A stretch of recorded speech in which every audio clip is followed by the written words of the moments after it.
बिस्मिल्लाहिर्रहमानिर्रहीम। अस्सलाम वालेकुम नाज़रीन, मैं हूं कंबर ज़ैदी। यूट्यूब चैनल आप मेरा देख रहे हैं। सोहेल रशीद साहब मेरे साथ मौजूद हैं। नाज़रीन, आज की बड़ी ख़बर जो अब तक अदालतों से आई है, वो एक तो अहमद वक्कास की है, जो कि पीटीआई के इंटरनेशनल मीडिया के कोऑर्डिनेटर हैं, उनको रिहा कर दिया गया है। एक शख्स जिस पर आपने मुकदमा बनाया कि वो बारूद लेकर जा रहा है, उसके शॉपर में बम पड़े हैं, वो चौकी पे गया, उधर से मुड़ गया, पुलिस ने देख लिया, पुलिस ने देखा तो उसके पास बारूदी मवाद था, आपने मुकदमा बना के उसको अंदर कर दिया। और फिर आज अदालत में बाकायदा तौर पर यह कहा गया कि हमने इससे बारूद बस ही बहुत बारूदा बड़ा वो ज्यादा निकालना है। स्पेसिफिकली उससे बरामद करना है, और उसके साथ ये भी कहा कि इससे क्लैशिंग को भी बरामद करनी है, लिहाजा इसका रिमांड दिया जाए। लेकिन अदालत ने मुलजिम को जो है रिहा कर दिया। अब बात यह है कि क्या स्टेट को ये जेब देता है कि ऐसे मुकदमात बनाए जिन लोगों को मकसूद हो के उनको जेल में डालना है, कि बाद में इस पर हंसे लोग। किसी पर भैंस चोरी का मुकदमा बनाया जाता है, किसी पर दहशत गर्दी का मुकदमा बना, ये बड़ा संगीन एक्ट है कि आप किसी के खिलाफ भी दहशत गर्दी का मुकदमा बनाएं और उसको फिर अदालत में प्रूव ना कर पाएं और वो रिहा हो जाए और उसके बाद फिर आपकी जग हंसाई हो। इस पर आज थोड़ा सा जिक्र करेंगे। एक और इम्पॉर्टेंट खबर जो कि जनरल फैज़ के हवाले से आई कि जनरल फैज़ हमीद का कोर्ट मार्शल हो रहा है। साथ कुछ और लोगों का भी कहा जा रहा है कि कुछ और लोग भी इसके ज़ेरे अताब आएंगे। वो कौन लोग हैं, इसके साथ हम ये भी डिस्कस करेंगे। क्या इमरान खान को मिलिट्री कोर्ट्स में दिए जाने के हवाले से पीटीआई के अंदर क्या तासुर पाया जा रहा है और कोई ऐसी खबरें हैं या नहीं, सुहेल रशीद साहब से जानेंगे। सुहेल साहब, पहले अहमद जंजुआ पर डिस्कस कर लेते हैं। दो केसेस हैं जो कि आज अदालत में हुए। एक अहमद जंजुआ का केस जिसमें उनको छोड़ दिया गया है, अज़हर मशवानी साहब के भाइयों का केस जिसमें जस्टिस गुल हसन औरंगज़ेब ने बड़ा बरहमी का इजहार किया और उन्होंने कहा है कि टाइम दिया है कि आप इनको जो है बाज़ेयाब कराएं, वरना तौहीन अदालत की कार्रवाई वो इनिशिएट करेंगे। इस पर जल्दी से नज़र डालें, फिर अगले टॉपिक पे चलते हैं। देखिए, आज पीटीआई को बज़ाहिर रिलीफ मिला है। एक तो केस में अहमद वकास जंजुआ, उनका आज ज़मानत मंजूर हो गई है। रऊफ़ हसन की पहले हो चुकी। ये चीज़ें जो सारी 1 माह पहले से शुरू हुई थी, सोशल मीडिया पर क्रैकडाउन वगैरह पीटीआई के, वो अब मंतकी अंजाम तक तकरीबन पहुँच रहा है कि उनकी ज़मानतें भी हो रही हैं, वापस बाहर भी आ रहे हैं। रऊफ़ हसन दोबारा एक्टिव हो गए हैं। अहमद वकास जंजुआ आज बाहर आ जाएंगे अगर दोबारा अरेस्ट किसी केस में ना किया गया तो ये तो उनके लिए रिलीफ है।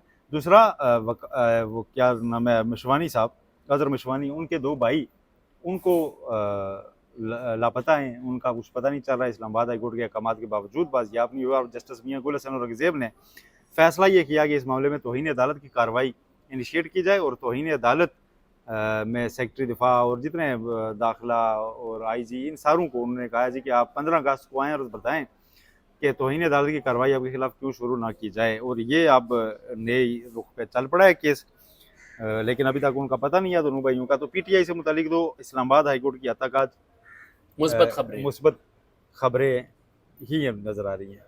मुझे ये बताएं कि अहमद जंजुआ साहब पे जो केस बनाया गया था, वो किस हद तक फ्रिवलेस केस था और उसका आगे चल के क्या मुकद्दर होगा, क्योंकि आप कवर करते रहे हैं हाई कोर्ट के ऐसे केसेस में क्या होता है आगे जाके। देखिए, आगे जाके क्या होता है, अभी जो हो गया है वही है ना कि आपने एक केस ही ऐसा डाला, सीसीटीवी फुटेज मौजूद के बंदे को घर से गिरफ्तार कर रहे हैं और केस में आप डालें श्रीनगर हाईवे से हमने बारूद में पकड़ा है, तो बेसिकली आप उसकी फेवर कर रहे होते हैं।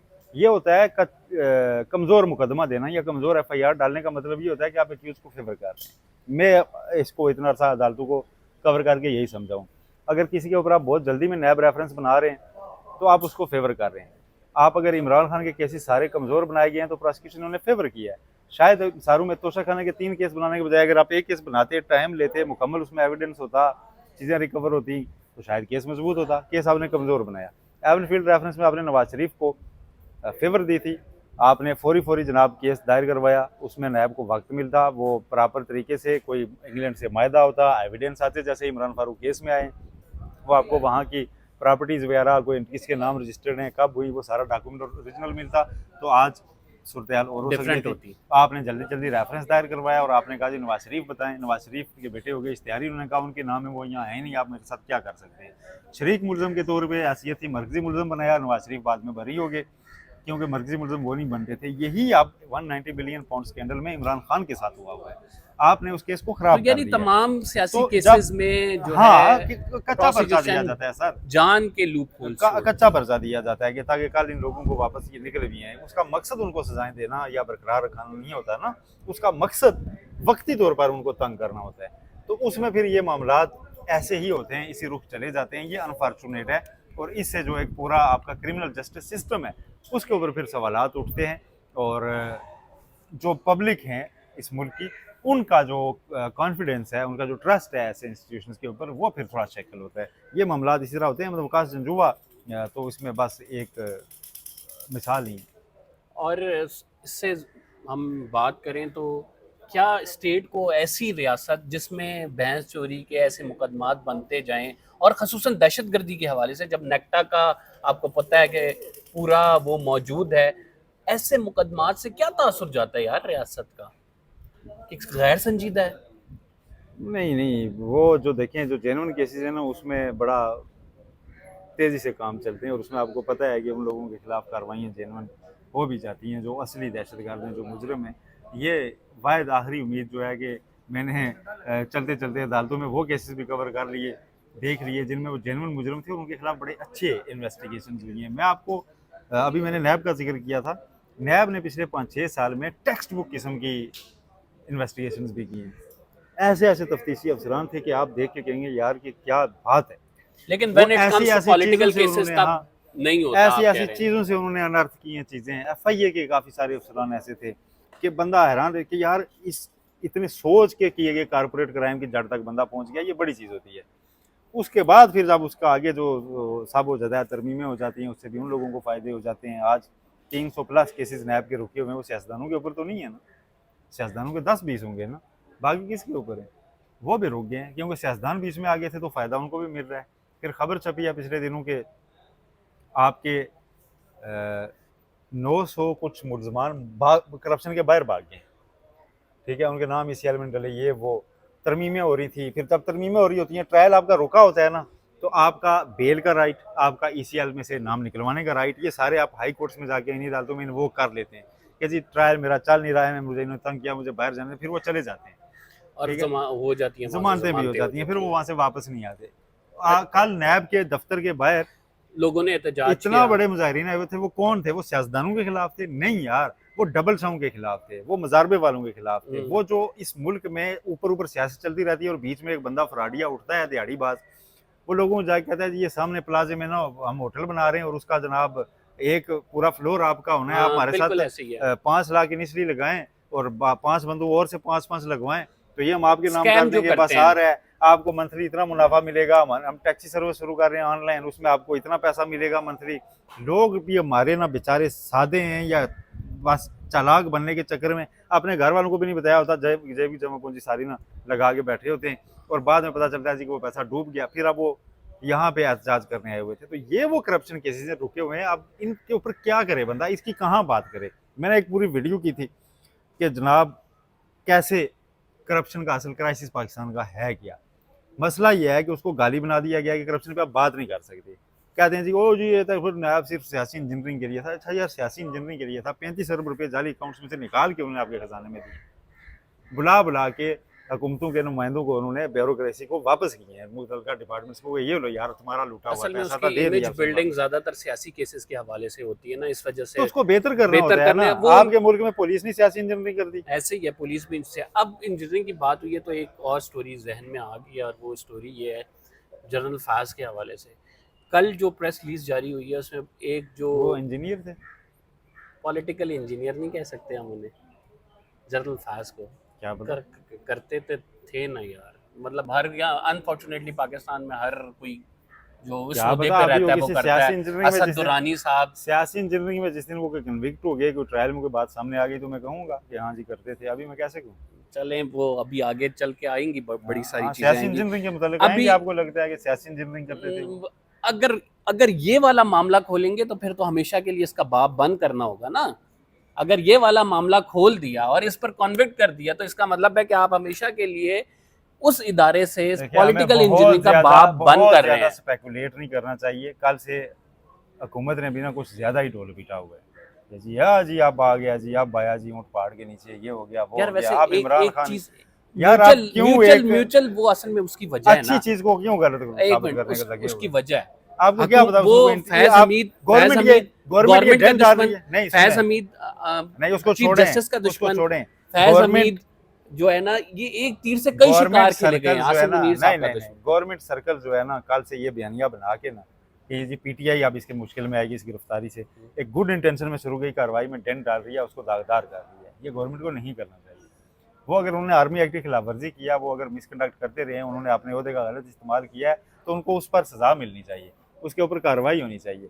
ये गवर्नमेंट कल से तासुर पीटीआई को ये दे रही है कि हमारा आपके खिलाफ ये गोल है, भाई आपका नहीं है ये, अच्छा, इसको सियासत से अलग रखें, ये एक गवर्नमेंट ने डिसिप्लिन का मामला नैरेटिव है। बनाया है। और कुछ पीटीआई के हलकों से जो मेरी बातचीत हुई है, उसमें हमने उनको एक सवाल, मतलब कि अगर फॉर एग्जांपल इसके बाद जिस तरह से वो ये कह रहे हैं कि पोस्ट रिटायरमेंट एक्टिविटीज़ हैं और उनका कोई ताना बाना जुड़ता है आपकी पार्टी से, तो आप समझते हैं क्या कि इमरान खान साहब के खिलाफ मिलिट्री कोर्ट्स वाला सिस्टम या उनको मिलिट्री कोर्ट्स की तहवील में दिया जा सकता है? तो इस पर पार्टी के कुछ रहनुमाओं का ये कहना था कि हमें खदशात ज़रूर थे, इस वजह से हम लाहौर हाई कोर्ट गए थे क्या क्या कि, मतलब कि मिलिट्री कोर्ट्स के हवाले से तहवील में ना दिया जाए वो। लेकिन देखें, वो उनका उनका अगर ये तो कहना है कि इस तमाम मामले में ये फ़ौज का इंटरनल मामला, हम इस पर बात नहीं करना चाहते। और बड़ी अच्छी स्ट्रैटेजी है कि ठीक है, ये फ़ौज जाने, फैज़ हमीद जाने, जो कुछ करते रहे वो करें, ठीक है। लेकिन इमरान खान हामिद का मीर ताल्लुक की वो मिलिट्री कोर्ट्स में स्टेटमेंट, जाने का सिर्फ फैज उम्मीद से ही नहीं खुलता। इमरान खान का ताल्लुक 9 मई से किसी भी केस से खुल सकता है। देखें, लेकिन हामिद मीर साहब की वो स्टेटमेंट कि फैज़ हमीद के ना होने का सबसे ज़्यादा फ़ायदा पीटीआई को होगा, यानी वो डायरेक्टली इंस्ट्रक्शंस दे रहे थे, इसको कैसे देखते हैं आप? ये तशवीशनाक है। इंस्ट्रक्शंस दे रहे थे एक चीज़ है, अगर वो उनसे इंस्ट्रक्शंस ले रहा था ना, वो ज़्यादा तशवीशनाक है। तो इस पे फिर आगे फौज कहती है कि इसमें हम मजीद ये गिरफ्तारियां देखना भी होगा, करेंगे। नहीं ये देखना होगा कानून ना कि आप आर्मी एक्ट में मतलब एक सिटिंग ऑफिसर के साथ अगर बाहर से मिलकर अगर कोई कर रहा है तो उसका तो इतलाक और तरह होता है। अब रिटायरमेंट के बाद 2 साल तक क्या उसमें भी ये उनके ऊपर क्योंकि लागू होता है, तो अभी तक उनको ये टाइम गुजरा नहीं था, तो उनका एक असर वैसा ही आएगा। और अगर वो कंस्पेरेसी कर रहे थे खुदा न खास्ता आर्मी के ऑफिसर्स के खिलाफ और उसमें कोई पॉलिटिकल फिगर्स शामिल थे, तो फिर उनके लिए एक सीरियस प्रॉब्लम है।